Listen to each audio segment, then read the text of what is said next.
Assalamualaikum warahmatullahi wabarakatuh. Mengenalkan kami dari kelompok 1. Di sini kami akan mempresentasikan tentang proyek UTS Statistika Deskriptif dan Pengolahan Data. Dosen pengampu Ibu Revani Novia Siboro, Sarjana Pendidikan Master Manajemen. Sebelum lanjut ke presentasinya, di sini kami akan melakukan perkenalan dulu terlebih dahulu. Perkenalkan, nama saya Cynthia Putri Cantika Joyo dengan NIM 63220651. Nama saya Naisha Fitriani dengan NIM 63220371. Dan saya Dylan Kristi Makawewe dengan NIM 63220756. Pertama-tama kita akan membahas mengenai apa topik kali ini, yaitu statistik dan statistika. Statistik adalah kumpulan data dalam bentuk angka ataupun bukan angka yang berkaitan dengan masalah tertentu yang disusun dalam bentuk tabel, daftar, diagram, atau yang lainnya. Sedangkan statistika ialah ilmu atau metode cara, aturan untuk mengumpulkan data, mengolah, menyajikan, menganalisis, interpretasi, dan menarik kesimpulan berdasarkan data. Sedangkan statistik deskriptif adalah ilmu yang mempelajari tentang pengumpulan, pengolahan, dan penyajian data. Juga ada statistik inferensia atau induktif, yang ilmu statistika yang mempelajari tentang cara pengambilan kesimpulan secara menyeluruh atau populasi berdasarkan data sebagian sampel dari populasi tersebut. Di sini juga ada penyajian data, yaitu cara yang digunakan untuk meringkas, menata, mengatur atau mengorganisir data sehingga data mudah untuk dimengerti oleh pihak-pihak yang berkepentingan dengan data tersebut. Di sini ada dua cara, yang pertama grafik dan yang kedua ada tabel. Di sini ada bentuk tabel berdasarkan kategori yang isinya ada satu arah, dua arah, dan tiga arah. Juga ada grafik garis atau line chart, yaitu ada single line plus multiply line dan time series. Ini berguna untuk perkembangan usaha. Di sebelahnya juga ada grafik balok atau batang, atau juga bisa disebut dengan bar chart. Isinya juga ada single line, multiply, cross section, dan time series. Ini berguna untuk perbandingan kegiatan usaha. Dan yang keempat ada grafik lingkaran atau pie chart. Isinya juga sama seperti yang lainnya, ada single line plus multiply, cross section, dan ini berguna untuk perbandingan kegiatan usaha dalam persentase. Di sebelahnya ada grafik lambang atau piktogram, yaitu berupa gambar di dalam bidang koordinat X, Y dinyatakan gambar-gambar dengan suatu ciri-ciri khusus untuk suatu karakteristik. Selanjutnya kita akan membahas beberapa contoh soal yang akan dijelaskan oleh Cynthia Putri Cantika Joyo. Oke, di sini saya akan membahas tentang soal nomor pertama. Yang pertama itu di sini ada hasil ujian tengah semester statistika dari 100 orang mahasiswa. Di sini kan ada data nilai dari 100 mahasiswa ya. Di sini masih ngacak. Mas mengurutkan terlebih dahulu, diurutkan dari yang terbesar sampai yang terkecil. Soalnya kan disuruh membuat tabel distribusi frekuensi ya. Nah, sebelum menentukan tabel distribusi frekuensi itu ada langkah awalnya, yaitu yang pertama menentukan jangkauan atau range dari data. Rumusnya itu jangkauan atau R sama dengan data terbesar dan dikurang data terkecil. Data terbesar itu kan 90, nah data terkecil itu 30, dan dapatlah total jadi 60. Step yang kedua itu menentukan banyaknya kelas. Banyak kelas dapat ditentukan dengan rumus Rutgers. Rumusnya itu K sama dengan 1 ditambah 3,3 log N. N-nya itu jumlah dari data. Datanya kan ada 100. Jadi K sama dengan 1 ditambah 3,3 log 100. Log 100 itu nilainya 2. Jadi K sama dengan 1 ditambah 3,3 dikali 2. Hasilnya itu ada K ditambah 1 ditambah K sama dengan 1 ditambah 6,6 yang hasilnya 7,6. Step yang ketiga menentukan panjang interval kelas I. I-nya itu rumusnya ada I sama dengan R dibagi K. I-nya itu interval, R-nya itu range, K-nya itu banyak kelas. Yang nilai yang tadi kita hitung tuh yang di step yang kedua. Nah, jadi I sama dengan 60, range-nya 60 dibagi 7,6. Hasilnya itu 7,89 dibulatkan menjadi 8. Nah, yang kedua ini tabel distribusi frekuensi.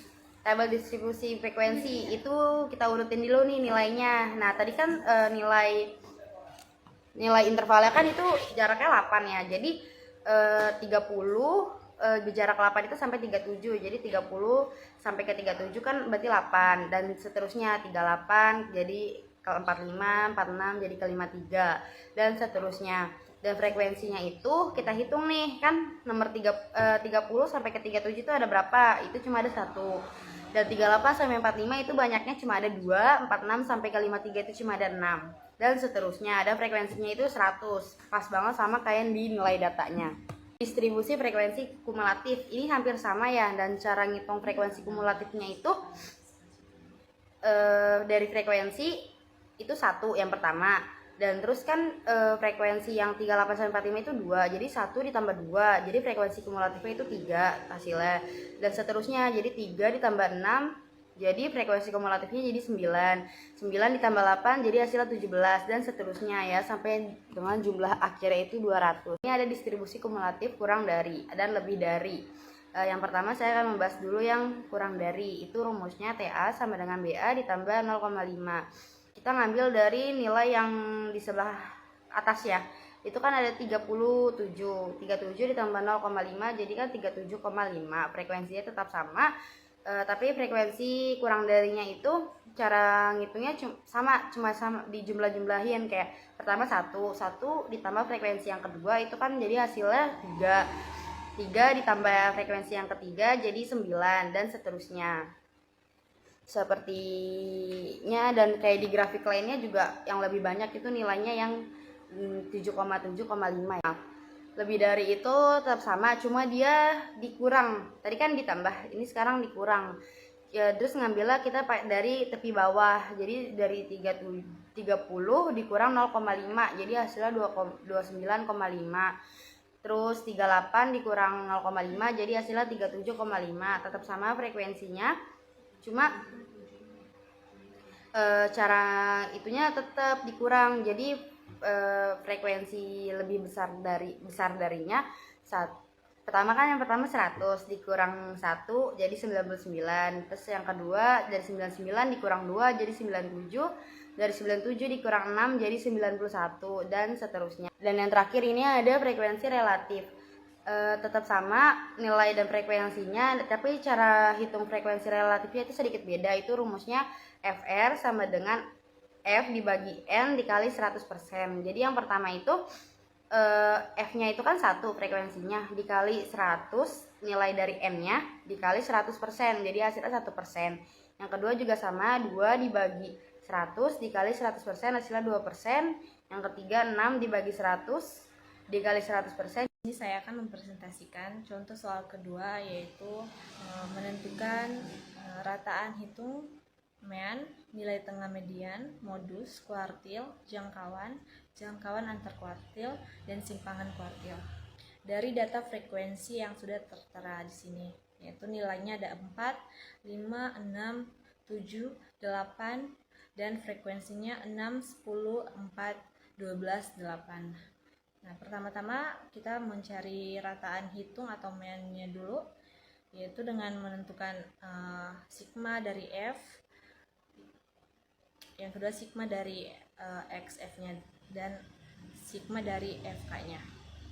Untuk menentukan sigma F-nya, kita jumlahkan saja semua frekuensinya, mulai dari 6 ditambah 10 ditambah 4 ditambah 12 ditambah 8, yaitu sama dengan 40. Yang kedua mencari sigma XF-nya, yaitu tinggal kita kalikan saja nilai dan frekuensinya, yaitu 4 dikali 6 sama dengan 24, 5 dikali 10 sama dengan 50, 56 dikali 4 sama dengan 24, 7 dikali 12 sama dengan 84, 8 dikali 8 sama dengan 64. Dan hasil akhirnya dari sigma XF-nya yaitu 246. Yang ketiga, untuk mencari sigma FK-nya, yang pertama-tama kita isi dulu frekuensinya, nilai frekuensinya di sini 6, terus dijumlahkan dengan frekuensi lainnya, yaitu 6 ditambah 10 sama dengan 16, 16 ditambah 12 sama dengan 32, 32 ditambah 8 yaitu 40. Nah, kita masuk dalam perhitungannya, yaitu X bar sama dengan kita kalikan nilai dan frekuensinya dalam kurung, yaitu 4 dikali 6 ditambah 5 dikali 10 ditambah 6 dikali 4 ditambah 7 dikali 12 ditambah 8 dikali 8, yaitu hasilnya X bar sama dengan 4 kali 6 24, 5 dikali 10 50, 6 dikali 4 24, 7 dikali 12 84, 8 dikali 8 64, yaitu hasilnya 246 dibagi 40, yaitu hasilnya 6,15. Jadi rataan hitung atominya itu 6,15. Yang kedua, kita harus menentukan nilai tengah atau median. Jadi di sini median sama dengan 1/2 dalam kurung xn per 2 ditambah xn per 2 ditambah 1, yaitu sama dengan 1/2 dalam kurung x 40/2, itu 40-nya dari nilai jumlah sigma F-nya tadi ya teman-teman. 40 dibagi 2 ditambah X, 40 bahagi 2 tambah 1, sama dengan 1/2 X 40 bahagi 2 sama dengan 20 ditambah X 40 bahagi 2 ditambah 1 sama dengan X 21, sama dengan 1/2 dalam kurung 6 ditambah 7. Ini 6 sama 7 ini kita dapat dari X 20 dan X 21 nya ya, sama dengan 1/2 6 tambah 7 13, maka nilai mediannya itu 6,5. Yang ketiga, kita mencari modus. Modus itu adalah nilai yang paling sering muncul, yaitu 7, karena dia muncul sebanyak 12 kali. Yang keempat ada kuartil. Nah, di sini kita akan menentukan kuartil 1, 2, dan kuartil 3. Untuk menentukan kuartil 1, yaitu Q1 sama dengan X1 dalam kurung N ditambah 1/4 sama dengan X1, itu N-nya 40 ditambah 1/4 sama dengan X1, 40 tambah 1 41/4 sama dengan X 10,25. Nah, di sini untuk menentukan kuartil satunya kita menggunakan X 10-nya yaitu 5 ya. 5 tambah 5/2 sama dengan 10 dibagi 2 sama dengan 5. Maka nilai kuartil satunya itu 5. Yang kedua yaitu kuartil 2, sama dengan X2 dalam kurung N ditambah 1/4 sama dengan X2 dikali 40 ditambah 1/4, yaitu sama dengan 2 dalam kurung 41/4, yaitu hasilnya 20,5. Nah, untuk menentukan kuartil 2-nya kita ambil dari nilai X 20-nya, yaitu 6 ditambah 7/2 sama dengan 13,2 sama dengan 6,5. Maka kuartil 2-nya itu 6,5. Nah, untuk menentukan kuartil 3-nya itu sama dengan X3 dalam kurung N ditambah 1/4 sama dengan X3, 3 dikali N ditambah 1/4 sama dengan X3, 40 tambah 1 yaitu 41/4 sama dengan X 20,5. Maka di sini X 20-nya itu 7 ditambah 7/2 sama dengan 14/2 sama dengan 7. Maka nilai dari kuartil 3-nya itu 7. Nah, di sini kita menentukan jangkauan. Untuk jangkauan ini rumusnya itu J sama dengan X mas dikurang X min, yaitu nilai yang terbesar dikurang yang terkecil, yaitu nilai terbesarnya 8 dikurang nilai terkecilnya 4 sama dengan 8 kurang 4, yaitu 4. Nah, selanjutnya kita harus menentukan jangkauan antar kuartilnya. Nah, di sini rumusnya H sama dengan Q3 dikurang Q1. Nah, kita ambil nilai nah, selanjutnya kita akan menentukan jangkauan antar kuartil. Di sini rumusnya H sama dengan Q3 dikurang Q1. Untuk menentukan jangkauan antar kuartil ini kita ambil dari nilai kuartil 3 dan kuartil 1, yaitu 7 dikurang 5 sama dengan 2. Nah, yang terakhir kita akan menentukan simpangan kuartilnya. Di sini rumusnya Qd sama dengan 1/2 dalam kurung Q3 dikurang Q1. Tutup kurungnya itu sama dengan 1/2. Kan tadi udah ada hasil dari jangkauan kuartilnya Q3 dikurang Q1 itu sama dengan 2 ya. Di sini kita pakai 2-nya, 1/2 dikali 2 sama dengan 1, yaitu nilai dari simpangan kuartilnya itu 1. Untuk contoh soal yang nomor 3, tentukan peruncingan kurva dari data 2, 3, 6, 8, dan 11. Diketahui X barnya sama dengan 6 dan standar deviasinya sama dengan 3,67. Sebelumnya kita harus mengetahui dulu kriteria keruncingan dari kurtosis. Jika nilai alfa 4 kurang dari 3, disebutnya distribusi platykurtik. Jika nilai alfa 4 lebih besar dari angka 3, disebutnya distribusi leptokurtik. Jika nilai alfa 4 sama dengan 3, disebutnya distribusi mesokurtik. Baik, kita akan membahas soalnya. Diketahui N sama dengan 5, X barnya 6, standar deviasinya 3,67, lalu standar deviasi pangkat 4 itu hasilnya 181,4. Kita buat tabel terlebih dahulu. Data ke 1, 2, 3, 4, dan 5, lalu di sebelahnya ada X, data yang dari nilai N tadi 2, 3, 6, 8, dan 11, lalu dijumlahkan, totalnya itu 30.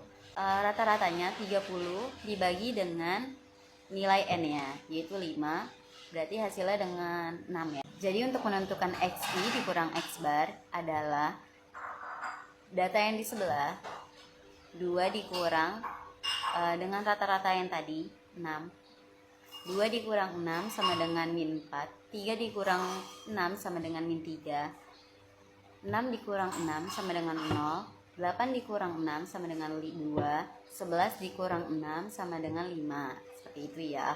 Lalu dari data-data tersebut kita pangkatkan dengan angka 4. Sebelahnya ada XI dikurang X bar pangkat 4. Itu datanya dari tabel sebelahnya. Min 4 pangkat 4 hasilnya 256, min 3 pangkat 4 hasilnya 81, 0 pangkat 4 hasilnya 0, 2 pangkat 4 hasilnya 16, dan 5 pangkat 4 hasilnya 625.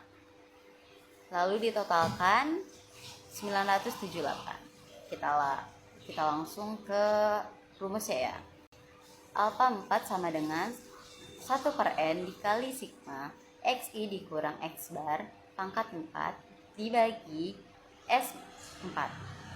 A4 sama dengan 1,5 dikali 978 dari nilai yang tadi, lalu dibagi dengan 181,4. Hasilnya alfa 4 sama dengan 195,6 dibagi 181,4. Hasilnya 1,078. Nah, karena hasilnya 1,078, ini termasuk distribusi platykurtik ya, atau kurva dengan bentuk agak tumpul, atau dia sedikit mendatar gitu. Demikian presentasi dari kami, kurang lebihnya kami mohon maaf apabila ada kesalahan dalam data-data yang kami sebutkan tadi. Terima kasih.